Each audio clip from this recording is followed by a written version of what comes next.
Coucou les bénis de Dieu, j'espère que vous allez bien. Aujourd'hui, j'avais à cœur de vous faire cette vidéo. Elle est hyper importante. Il s'agit de la guérison divine, c'est-à-dire en gros, Jésus qui guérit, Jésus qui sauve de toute maladie. Aujourd'hui, je pense que vous êtes prêts à entendre ce message. J'ai attendu 1 an pour vous en parler parce que j'avais vraiment à cœur que vous puissiez aimer Jésus pour qui il est plutôt que pour ce qu'il fait. Mais il veut vous guérir, il veut vous délivrer.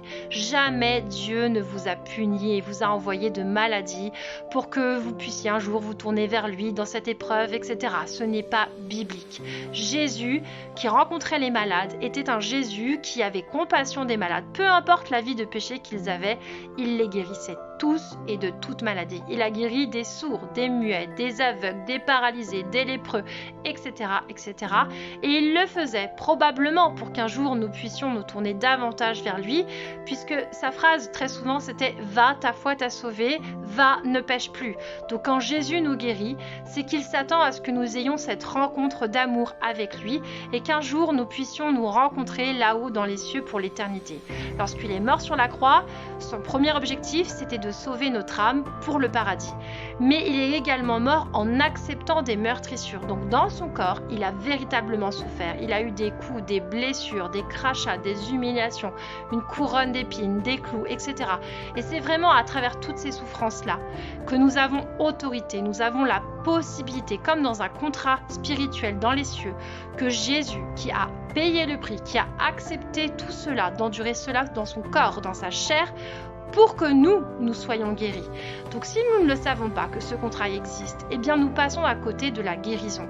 Si nous demandons avec foi la guérison à Jésus, si nous prions, que ce soit dans l'intimité de notre chambre, dans le secret de notre cœur, que ce soit à la messe, à l'adoration, à la louange, que ce soit lorsque des frères et sœurs puissent prier pour nous, la prière des frères, lorsque nous posons les mains sur les malades, eh bien nous pouvons obtenir cette guérison divine. Jésus nous demande de prier pour les malades. Donc aujourd'hui, si vous vous êtes retenu de prier pour vous, ou de prier pour ceux qui vous entourent, parce que vous vous dites non mais ça c'est pas grand chose, on ne va pas déranger Jésus.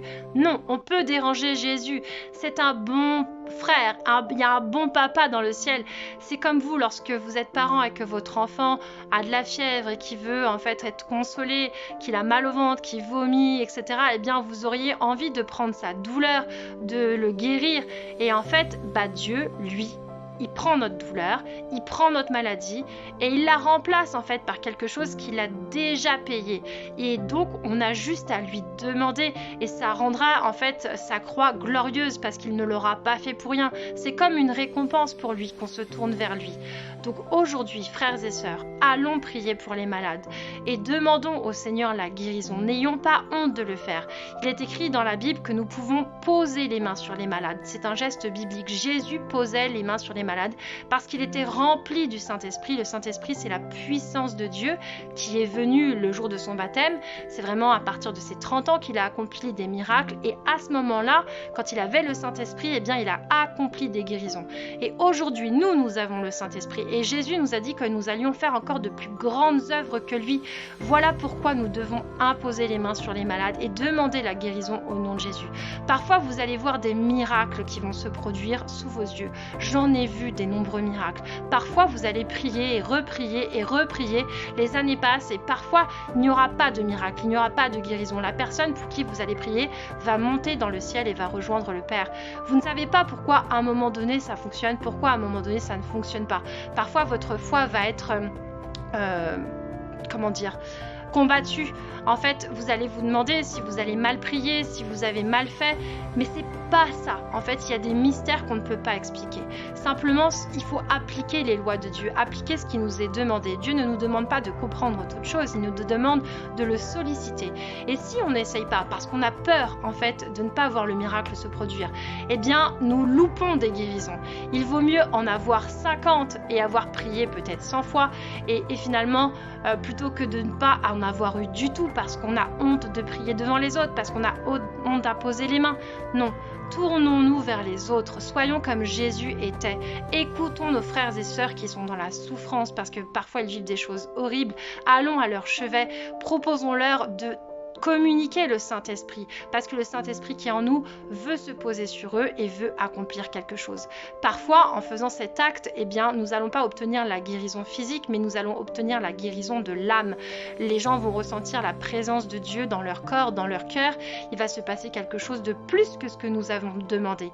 Mais aujourd'hui, Jésus s'attend à ce que nous le fassions. Donc, accomplissons sa volonté. Il nous est dit dans sa parole, par exemple, dans Marc 16, « Ils poseront les mains sur les malades et ceux-ci seront guéris. » Donc, aujourd'hui, posons la main sur nos malades au nom de Jésus. Et par contre, si vous avez quelqu'un qui vous demande de poser la main sur vous, parce qu'en fait, il a des dons, genre spirituels, il peut en fait prier à travers des chakras, des énergies, il vous parle de Reiki, de guérisseur, de coupeur de feu, de je ne sais quoi, refusez tout ce qui n'est pas au nom de Jésus, parce que c'est extrêmement dangereux. Sachez que le mal peut aussi guérir, parce que lui en fait donne la maladie et il peut l'enlever.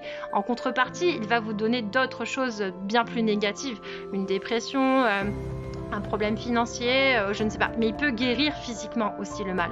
Donc si la personne qui est face à vous n'est pas en Dieu, n'est pas dans la prière, mais qui vous propose quelque chose qui ressemble, parce qu'il imposera les mains, soyez dans la vigilance et dans le refus de tout ce qui n'est pas de Dieu. Aujourd'hui, Saint-Esprit, je te prie pour mon frère, pour ma sœur qui est malade, peut-être qui m'écoute aujourd'hui et qui a vraiment ce message comme qui vient dans son cœur, comme une nouvelle vraiment qui transforme sa vie. Parce qu'il découvre que tu es un Dieu puissant, que tu es un Dieu qui vit encore et que commence en fait à croire à la guérison. Je te demande, Seigneur, de visiter cette zone malade et de chasser tout ce qui ne vient pas de toi, tout ce qui n'est pas à ta gloire, par ton précieux sang, par ton onction, par ton Saint-Esprit. Viens le guérir parce que c'est ta volonté, Seigneur, et tu nous as demandé de le faire avec foi et aujourd'hui j'ai foi en toi et je sais que tu peux le faire. Soyez bénis, je vous aime fort. À bientôt.